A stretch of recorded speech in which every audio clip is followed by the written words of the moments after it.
मेरी बात मानो, एक की मत पर चलना है या अनेकों की मत पर चलना है?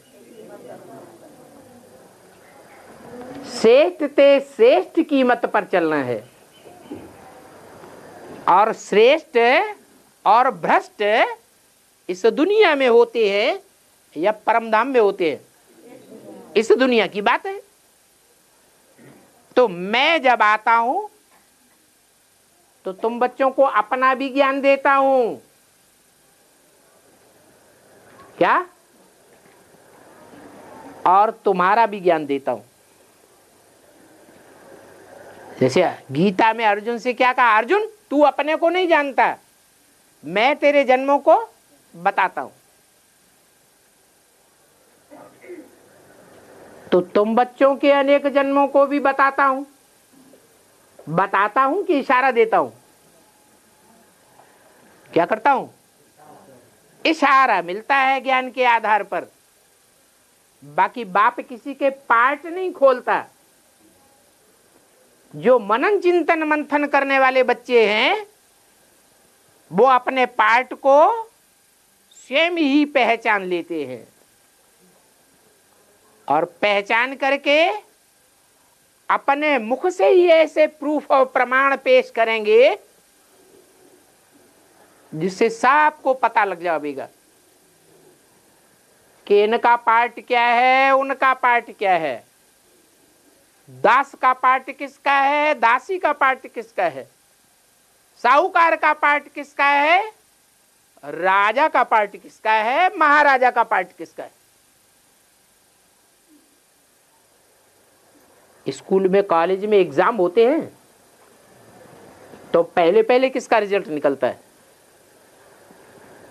थर्ड क्लास वालों का निकलता है, सेकंड क्लास वालों का निकलता है, फर्स्ट क्लास वालों का भी नहीं निकलता। जो पास विद ऑनर होते हैं उनका भी इकट्ठा नहीं निकलता। पहले जो अव्वल नंबर आता है स्टेट में या पूरे कॉलेज में, उसका नाम डिक्लेयर होता है। तो पहले पहले किसका नाम डिक्लेयर होता होगा? है? अरे मैं क्या बनाता हूं? मैं विश्व का मालिक बनाता हूं। तो विश्व का मालिक एक होगा या अनेक होंगे? तो उस एक का पार्ट पहले प्रत्यक्ष होता है। 10 साल पहले ही घोषणा कर दी, 66 में मुरली में बोल दिया, इन लक्ष्मी नारायण का जन्म कब हुआ?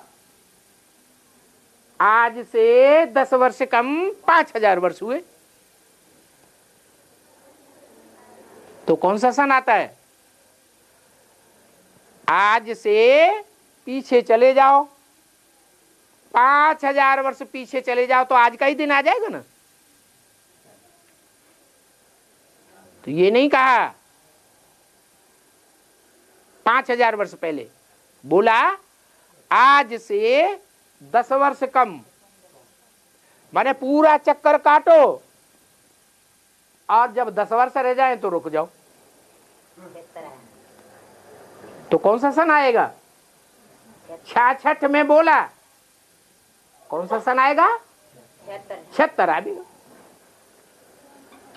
76 के लिए इशारा दे दिया कि न लक्ष्मी नारायण का प्रत्यक्षता रूपी जन्म हो जाएगा ब्राह्मणों की दुनिया में।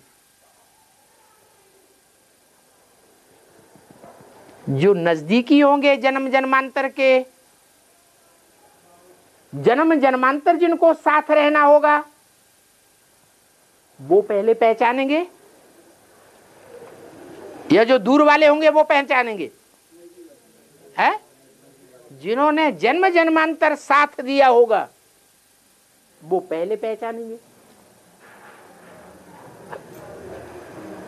तो 77 में अव्वल नंबर जो ईश्वरी यूनिवर्सिटी में पास होता है उसका नाम और रूप धर्म गुण और कर्तव्य सब पूरी जीवन कहानी प्रत्यक्ष होना शुरू हो जाती है। ऐसे ही फिर और नंबरवार जो है वो भी प्रत्यक्ष होते जाएंगे। तो बोला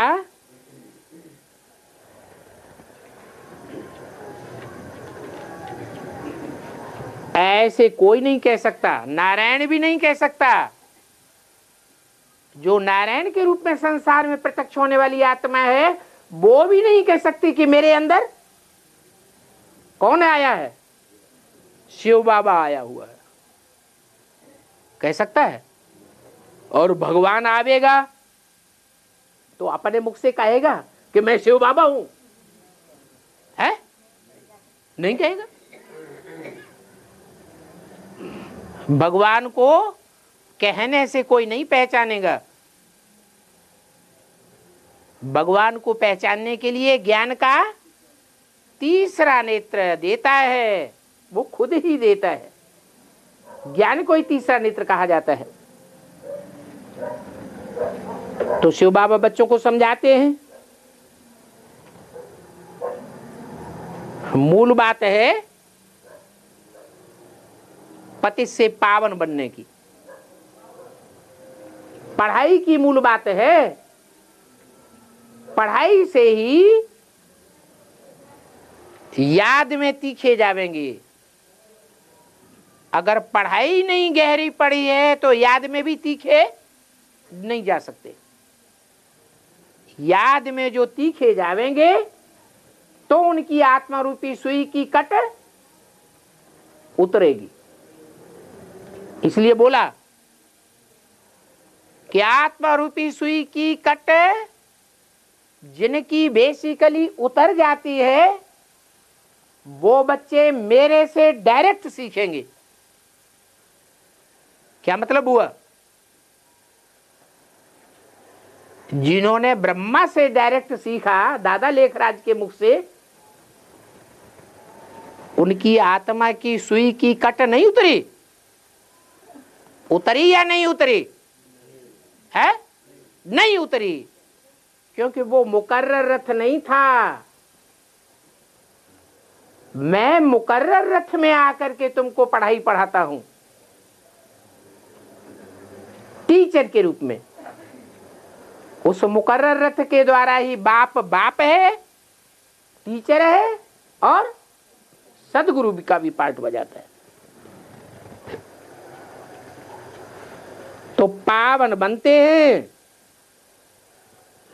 नंबरवार, फिर नंबरवार नई दुनिया में जाते हैं। नंबरवार घर में भी जाते हैं पहले, फिर नंबरवार नई दुनिया में आते हैं। तो 84 का चक्र तो किसी को भी सहज समझा सकते हो। ये चित्र तो सामने लगे हुए हैं और इन चित्रों पर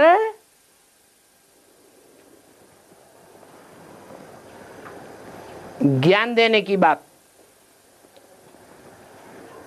इन चित्रों पर बाप के सिवाय इतनी गहरी नॉलेज कोई दे नहीं सकता।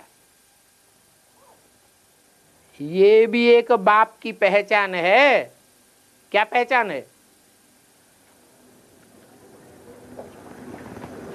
बाप की पहचान के पॉइंट है ना, उनमें ये भी एक मुख्य पॉइंट है। क्या?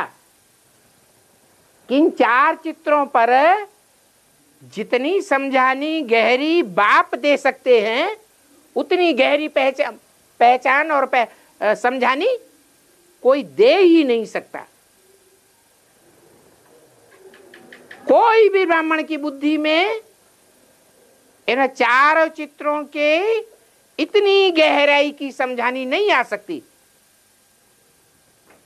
जितनी बाप आकर के देते हैं। आत्मा को नॉलेज मिलती है ना, 4 चित्रों की, उसको ही ज्ञान का तीसरा नेत्र कहा जाता है। ये ज्ञान मिलता है तो आत्मा को सुख होता है। क्या ज्ञान की पहचान क्या है? हाँ, ज्ञान की पहचान है कि ज्ञान मिलता है तो आत्मा सुखी होगी। कोई ज्ञान सुनाए और आत्मा दुखी हो जाए तो वो ज्ञान सुना रहा है या ज्ञान सुना रहा है? अज्ञान है। ज्ञान का रिजल्ट सुख आना चाहिए।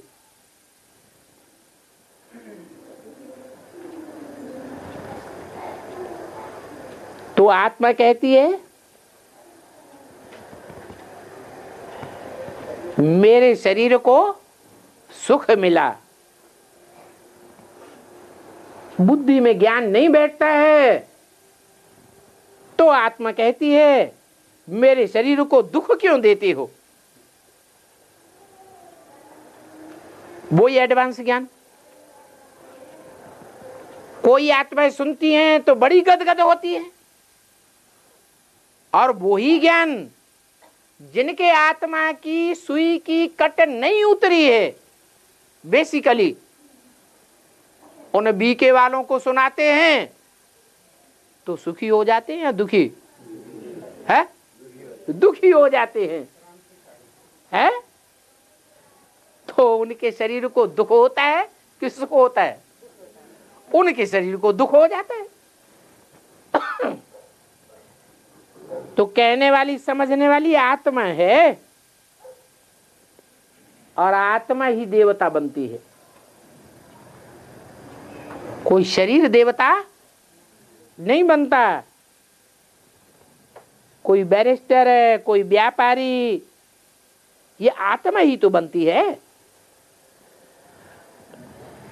तो बाप सब आत्माओं से बात करते हैं, चाहे बैरिस्टर हो, व्यापारी हो, कोई भी हो, सबको बाप अपनी पहचान देते हैं। लेकिन देह अभिमानियों को पहचान देते हैं कि आत्मा अभिमानियों को पहचान देते हैं। जिनके आत्मा की सुई की कट उतरी हुई होती है, बेसिकली उनको अपनी पहचान देते हैं। जो दुखी हो जाते हैं तो क्या कहेंगे? जो ज्ञान सुन करके, वही ज्ञान सुन करके एक बहुत सुखी होता है और दूसरे दुखी हो जाते हैं तो क्या कहेंगे? उनकी आत्मा की सुई की कट नहीं उतरी है।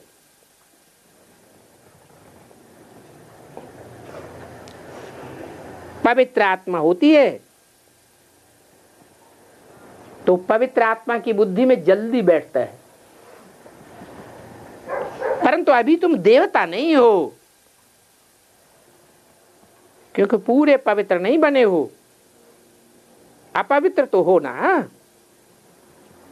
तो अब देवी देवता बनने के लिए पवित्र बनना है। इसलिए ब्राह्मणों की 9 कुरियां दिखाते हैं। सब एक जैसे श्रेष्ठ होते हैं क्या? नहीं, ऊंच कुरी के भी ब्राह्मण और नीच कुरी के भी ब्राह्मण।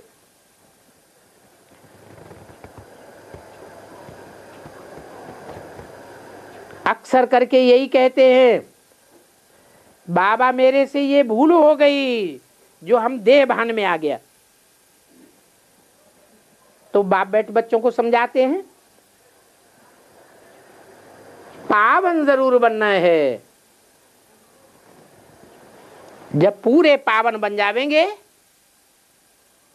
तो आत्मा की याद कभी भूलेगी ही नहीं, देह की याद आवेगी ही नहीं।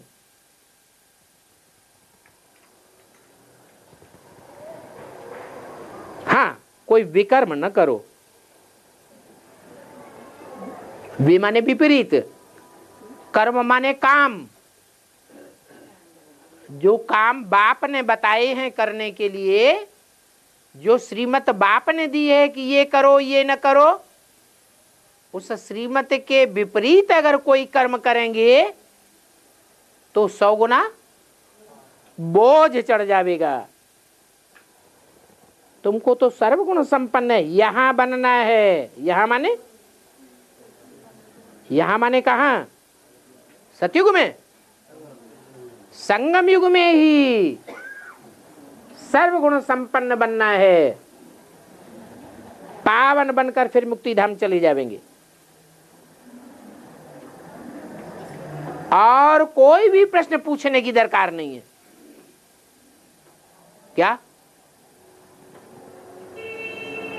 क्या तांत लगी रहे कि मैं पावन कैसे बनूं?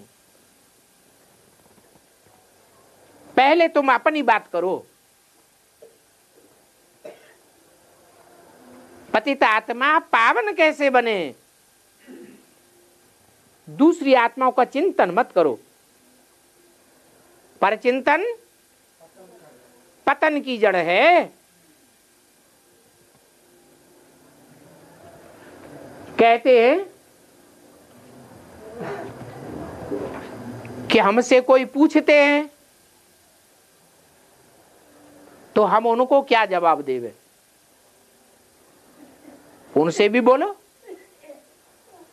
पहले तुम पावन तो बनो। पावन बनेंगे तो सब प्रश्नों का समाधान स्वतः ही आ जाएगा। कोई कहते हैं लड़ाई में 2 करोड़ मरे। इतनी सब आत्माएं कहां गई है? कहां लिया जन्म? 2 करोड़ मरे तो 2 करोड़ कहीं जन्म भी लिया होगा। मरे वो तो दिखाई पड़ा, इतनी लाशें निकली। फिर जन्म लेंगे कहीं नहीं लेंगे, वो बता सकेंगे? अरे वो आत्माएं कहां भी गई, इसमें तुम्हारा क्या जाता है? तुम परचिंतन में क्यों पड़ते हो? तुम अपना टाइम वेस्ट क्यों करते हो? तो बाप कहते हैं और कोई बात की भी दरकार नहीं। तुम्हारा काम है पावन बनकर पावन दुनिया में जाना और विश्व का मालिक बनना। और बातों में जाने से तुम खुद ही मुझते रहेंगे।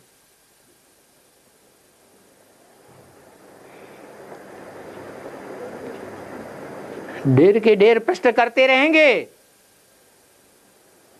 ढेर के ढेर जवाब मिलेंगे। बाल में से खाल, खाल में से बाल निकलता ही चला जाएगा। रावण के सर जितने कटते हैं उतने नए निकलते जाते हैं। दिखाते हैं एक रक्त बीज राक्षस था, उसका एक बूंद भी कहीं गिरता था तो फिर पैदा हो जाता था। ये कौन से रक्त की बात है? ये संकल्पों का खून है। एक को कोई अनिश्चय आता है, संशय आता है, और वो संशय का संकल्प दूसरे की बुद्धि में डाल देता है। खुद तो असुर था ही और दूसरा भी असुर बन जाता है। तो बाप कहते हैं कोई को पूरा उत्तर नहीं मिलता है तो भी मुझ पड़ते हैं। इसलिए एक ही बात पक्की करो, मन मना भव। क्या मतलब हुआ? क्या मतलब? मत मेरे मना मन में भव समा जा। किसने कहा? कौन से ब्रह्मा ने कहा? कौन से ब्रह्मा के मुख से कहा गया? उस ब्रह्मा के मुख से कहा गया जो ब्रह्मा सो विष्णु की भुजाएं तो बनता है, लेकिन सिर्फ भुजा नहीं बनता है, भुजाओं को चलाने वाला भी बनता है। विष्णु कितनी भुजाएं? 4 भुजाएं। तो 4 ब्रह्मा तो 4 भुजा बनते हैं। भुजा माने मददगार बनते हैं। किसके मददगार? ऊपर वाले ज्योति बिंदु शिव बाप के मददगार। किसके मददगार? अरे विष्णु की 4 भुजाएं किसके मददगार बनती हैं? वो बाप नहीं है, आत्माओं का बाप। हाँ, शिव बाप आत्माओं का बाप नहीं है, वो भी है, तो उसके मददगार बनते हैं। अरे वो पालना करने आता है, विष्णु तो पालना करने वाला। तो उस ब्रह्मा के मददगार बनते हैं जो 4 भुजाओं को चलाने वाला है। भुजाएं जड़त्वमयी होती हैं या उनमें चैतन्यता ज्यादा होती है? भुजाएं जड़ होती है और आत्मा जो चलाने वाली है वो चैतन्य होती है। तो 4 भुजाओं को चलाने वाला भी कोई है या नहीं है? वो कौन है?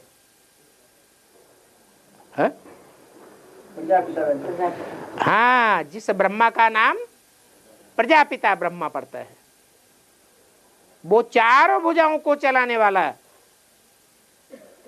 तो बोला, बाप कहते हैं मन मना भव, मेरे मन में समा जा। तो मेरा मन कौन हुआ? ब्रह्मा के 5 मुख कहे जाते हैं, पंचानन। तो उनमें मेरा मुख कौन सा हुआ? जो फर्स्ट है सो लास्ट। मैं पहले पहले किस में प्रवेश करता हूं? मुकर्ररत में प्रवेश करता हूं। किस लिए प्रवेश करता हूं? मुकर्ररत में पहले पहले किस लिए प्रवेश करता हूं? ज्ञान का बीज डालने के लिए प्रवेश करता हूं। जो गीता में लिखा है कि मैं जब आता हूं तो पहले पहले किसको ज्ञान देता हूं? सूर्य को ज्ञान देता हूं। तो कहते हैं मन मना भव, मेरे मन के संकल्पों में समा जा। क्या शिव को मन होता है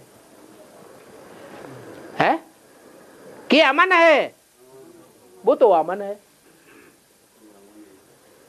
फिर मेरे मन के संकल्प में समा जा, ये बात किसके लिए लागू होती है? प्रजापिता के लिए लागू होती है।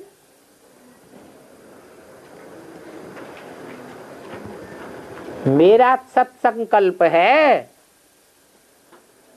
मन का काम क्या है? मन का काम होता है संकल्प विकल्प करना। मनुष्यों का मन संकल्प विकल्प करता है ना। मेरा मन संकल्प करता है या विकल्प करता है या दोनों करता है? दोनों करता है मेरा मन। ये कहने वाला कौन है? बाप नहीं, शिव बाबा। बाप अलग बात, वो आत्माओं का बाप है, बाबा नहीं है। बिंदु बिंदु आत्माएं सब भाई भाई, और वो उनका बाप। वो नहीं कहता। क्यों नहीं कहता? क्योंकि वो तो अमन है। जिसमें प्रवेश करता है उसके लिए बोला कि मेरे मन में समा जा, अर्थात मेरे मन में जो संकल्प चलते हैं ज्ञान युक्त, उन ज्ञान युक्त संकल्प में समा जा। देह से देह के सभी संबंध छोड़, माम एकम याद करो।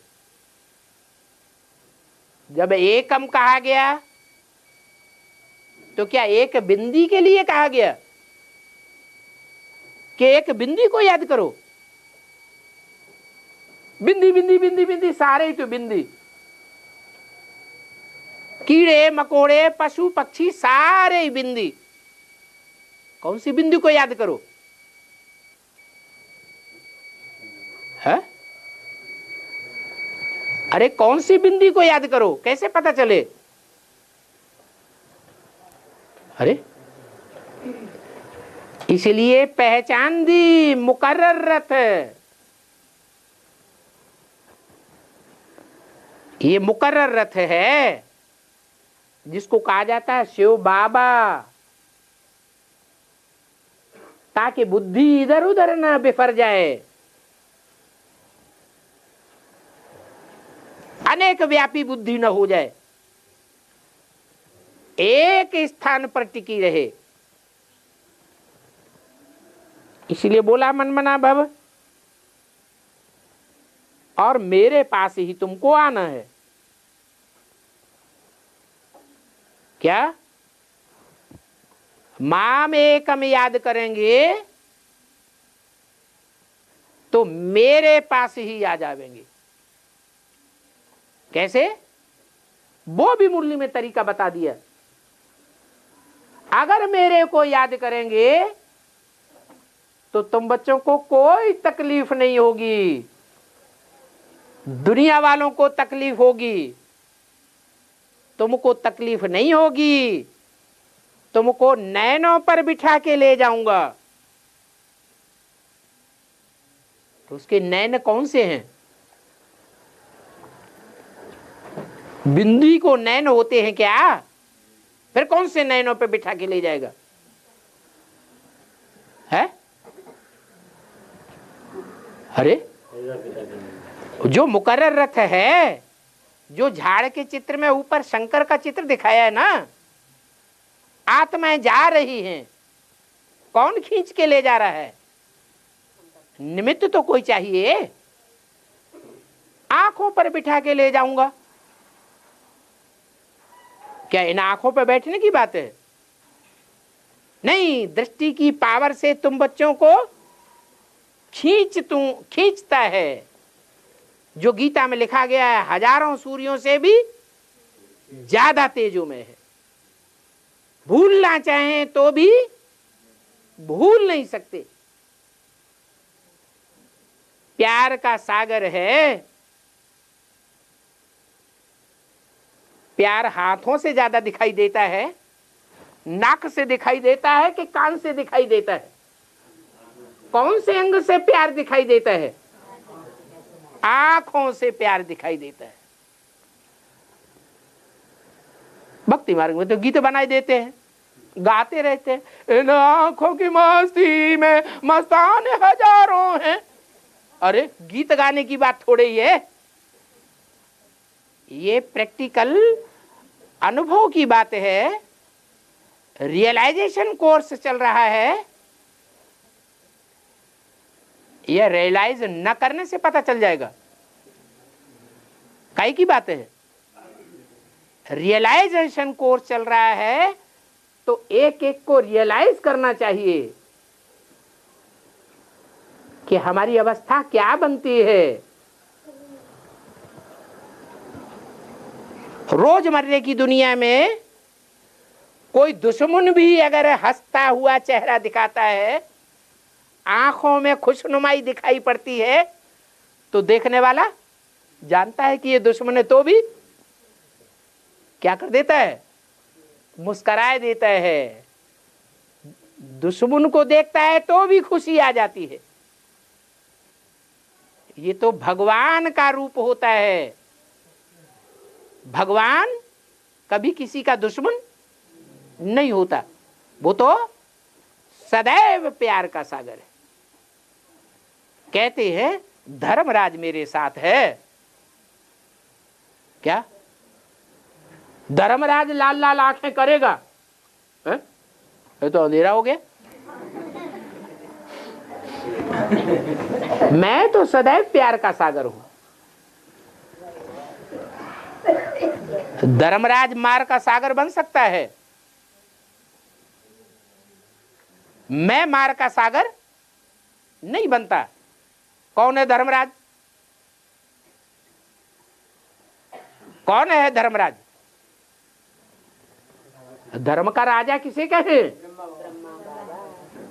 जिसने प्रैक्टिकल जीवन में धारणा करके दिखाई हो। धारणाओं में मुख्य धारणा कौन सी है? सहनशीलता। सर्व गुणों का राजा, सर्व धारणाओं का राजा सहनशीलता। वो सहनशीलता जितनी ब्रह्मा ने करके दिखाई उतनी और कोई ने भी ये सहनशीलता धारण करके नहीं दिखाई। और जिनकी करनी को, जिनकी वाणी को, जिनकी लाल लाल आंखों को उसने सहन किया और उनको भी बदले में प्यार दिया।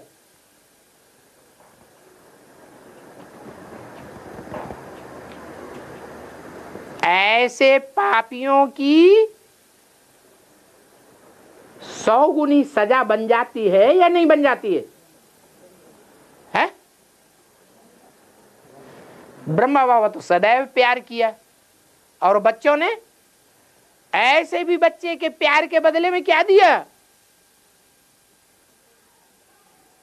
कोई बच्चे तो ऐसे भी निकले झापट भी मार दिया बाबा को, अलग आश्रम बना के बैठ गए, रामबाण आश्रम बना दिया उनके जीते जी।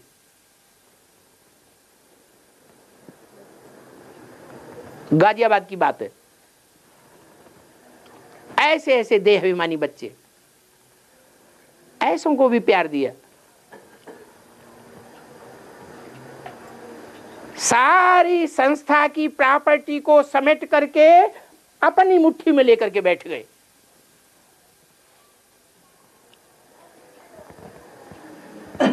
अपने मित्र संबंधी हितैषियों का नाम उसमें डलवा दिया रजिस्ट्रेशन में, और खुद मुख्तियार बन के बैठ गए। आज भी मुख्तियार बने बैठे हैं वर्ल्ड रिन्यूअल ट्रस्ट बना करके। ऐसे बच्चों को भी प्यार दिया। आज भी गुलजार दादी में उन बच्चों को प्यार दे रहे हैं कि नहीं दे रहे? दे रहे हैं। आखिर इस प्यार की, इस सहनशीलता की कोई इंतहा होगी कि नहीं होगी?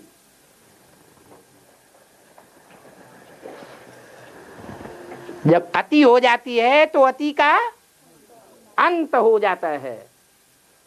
वो ही सहन करने वाली आत्मा फिर क्या रूप धारण करती है? अभी मोह में है, बच्चा बुद्धि है, मोहांधकार में है। जब मोह का अंधकार टूट जाएगा तो वही आत्मा धर्मराज का ऐसा रूप धारण करेगी कि एक एक का 100-100 गिनावेगी। इसलिए बोला मेरे साथ धर्मराज भी है। महाभारत में धर्मराज किसको कहा है? युधिष्ठिर को कहा है।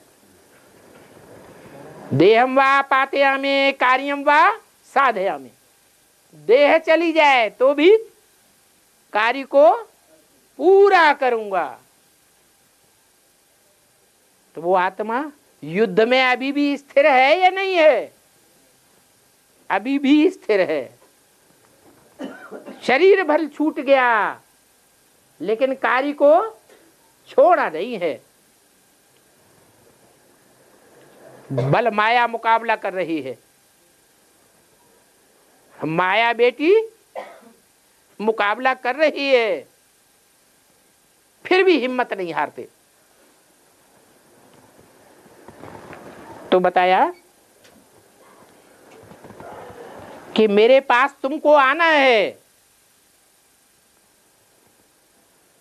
माम एक हम याद करेंगे तो मनुष्य मरते हैं तो उनको शमशान में ले जाते हैं।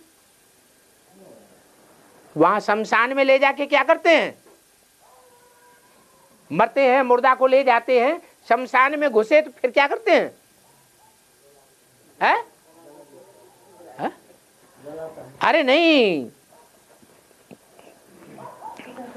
गांव को, कस्बे को, शहर को छोड़ा और शमशान में पांव रखा, फिर क्या करते हैं? भूल गए। मुर्दे का मुख घुमाए देते हैं। क्या? हाँ, मुख कर देते हैं शमशान की तरफ और पांव कर देते हैं दुनिया की तरफ,